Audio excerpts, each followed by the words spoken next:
মানচকিন্স, welcome back to another mini shorts blog. বলবো না কারণ আমি অনেক দিন পর এরকম ভিডিও বানাচ্ছি আর ভিডিও আপলোড করছি। আমি জানি পুরো পুজোতে একটাও ভিডিও আমি আপলোড করিনি, কারণ আমি কেননা ডিমোটিভেট হয়ে গেছিলাম আর আমার ফোনটাও ভেঙে গেছিলো।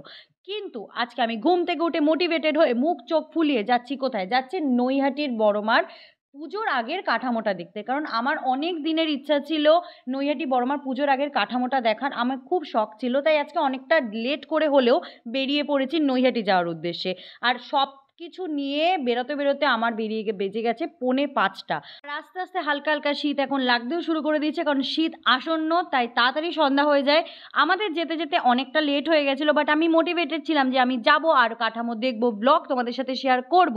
হাবড়া থেকে মানে আমাদের অশোকনগর থেকে নৈহাটি ব্রিজ পৌঁছাতে পৌঁছাতে প্রায় এই অন্ধকার হয়ে গেছিলো। বেশি বাজেনি, তখন 5:30টার মতো বাজে, কিন্তু তার মধ্যেই দেখলাম পুরোটাই চারিদিকটা অন্ধকার হয়ে গেল, কারণ শীতকাল আসতে চলেছে, তোমাদেরকে যেটা বললাম। তো যেতে যেতে আমি অনেকটা মোটিভেটেড ছিলাম যে যাই হয়ে যাক না কেন আমাকে আজকে ভিডিও বানাতেই হবে।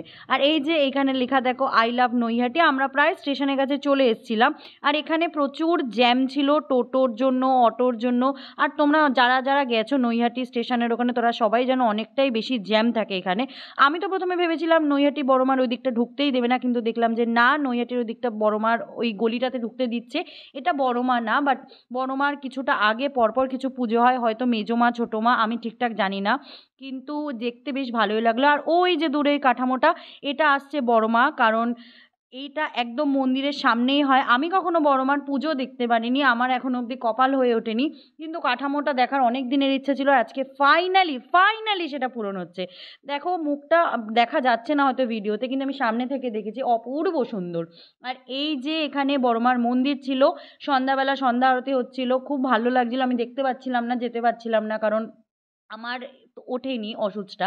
আর আমরা এসব করে ভিডিও টিডিও করে মার মুখ দেখে এসে গেছিলাম গঙ্গার ঘাটের এখানে। আর গঙ্গার ঘাটের এখানে এসে দেখলাম দূর থেকে একটা ক্রুজ টাইপের কিছু যাচ্ছে, সেটাই আমি তোমাদের সাথে ক্যাপচার করেছিলাম। ঘাটে কিছুক্ষণ বসার পর ঘাটের সামনে একটা চায়ের দোকান ছিল, সেখানে গিয়ে আমি আর দীপুদা মিলে চা আর বিস্কুট কিনলাম সবার জন্য। আর এই যে দেখো, দীপুদার কাছে কত পয়সা, দীপু দাদা বড় লোক হয়ে গেছে। আর এই যে আমি এখানে দেখছিলাম, নিজের মুখটা দেখাচ্ছিলাম, কেমন লাগছিল গাইস আমাকে? হ্যাঁ, জানি খুবই বোকার মতো লাগছিল। এই বিস্কুটটা আমি খেতাম, আর তার পাশের বিস্কুটগুলো ওদের জন্য নিয়েছিলাম। আর এই যে কাকু চা ঢালছিল, সেটার একটা ক্লিপ নিয়ে নিলাম, কারণ আজকে আমি প্রপার ব্লগিং করবো গাইস, প্রপার ব্লগিং করবো।